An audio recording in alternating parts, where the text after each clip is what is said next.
రామలింగేశ్వర పార్వతీ సమేత రామలింగేశ్వర స్వామి జాతర శుక్రవారం 9 తారీఖు నుండి స్టార్ట్ అవుతుంది కాబట్టి దీనికి గాను వారం 10 రోజుల ముందు నుంచే భక్తులు కూడా స్టార్ట్ అయ్యారు. మేము 20 రోజుల ముందు నుంచే ఏర్పాట్లన్నీ పూర్తి చేసినాము. క్యూ లైన్ కానీ, క్లీనింగ్ కానీ, భక్తులకు స్నానఘట్టాలు కానీ, బట్టలు మార్చుకోవడానికి కానీ అన్ని ఏర్పాట్లు పూర్తి చేసినాము. ఈ సంవత్సరం అధిక సంఖ్యలో భక్తులు వస్తారనే ఉద్దేశంగా అన్ని ఏర్పాట్లు ముందుగానే చేసినాము.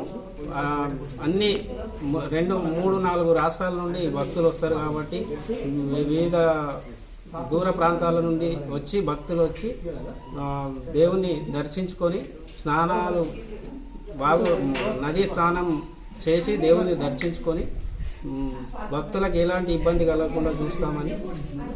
కూడలి క్షేత్ర నివాసాయ కామితార్థ ప్రదాయినే మాఘమాసోత్సవ ప్రియాయ శ్రీ రామలింగాయ మంగళం. దక్షిణ కాశీగా ప్రసిద్ధిగాంచినటువంటి కూడవెల్లి క్షేత్రం అత్యంత మహిమాన్వితమైనటువంటి ఈ క్షేత్రంలో గల పార్వతీ సమేత రామలింగేశ్వర స్వామి వారిని ఈ మాఘమాసం ఎందు ఎవరైతే దర్శిస్తారో వారు ఇహలోకంలో చేసుకున్నటువంటి సమస్త దోషముల నుండి కూడా విముక్తులై అంత్యమున మోక్షం సిద్ధిస్తుందని చెప్పేసి అనాది కాలం నుంచి వస్తున్నటువంటి విశ్వాసం.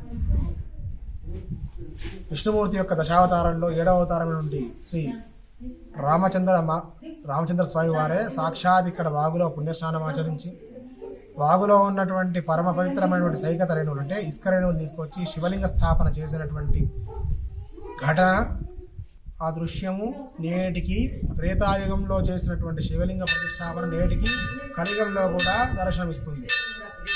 బ్రహ్మహత్య మహాపాతక దోష నివృత్త్యర్థం సాక్షాత్ శ్రీరామచంద్రుల వారే ఇక్కడ శివలింగ స్థాపన చేశారు, శివార్చన చేశారు. మానవ మాత్రులు అనేక దుష్కర్మలు చేస్తుంటారు కనుక దుష్కర్మలు చేయకుండా చేసినటువంటి దోషానికి ప్రాయశ్చిత్తం పొంది సద్బుద్ధిని ప్రసాదించేటువంటి వాడే ఆ రామలింగేశ్వరుడు. భక్తులకి కొంగు బంగారంగా విరాజిల్లుతున్నటువంటి ఈ మహిమాన్విత క్షేత్రం మాఘమాస ఉత్సవాలు అత్యంత వైభవపేతంగా 3 నుంచి 5 రోజుల పాటు జరుగుతుంటాయి. ఆ సమయంలో ఎవరైతే స్వామివారు దర్శిస్తారో వారికి సకల సౌభాగ్యాలు సిద్ధిస్తున్నాయి అని చెప్పుకుంటూ భక్తులు కూడా అనాది కాలం నుండి విశేషంగా ప్రతి సంవత్సరం వేల కొద్ది భక్తుల సంఖ్య పెరుగుతూనే ఉంది తప్ప తగ్గేటువంటి సూచనలు సందర్భాలు కనిపించట్లేదు. కనుక భక్తులు విశేష సంఖ్యలో వచ్చి స్వామివారి దర్శించి తీర్థప్రసాదాలు స్వీకరించి ధరించాలని చెప్పేసి కోరుచున్నాం. సర్వే జన సుఖినో భవంతు, సర్వతో సన్మంగళాని భవంతు. శుభం.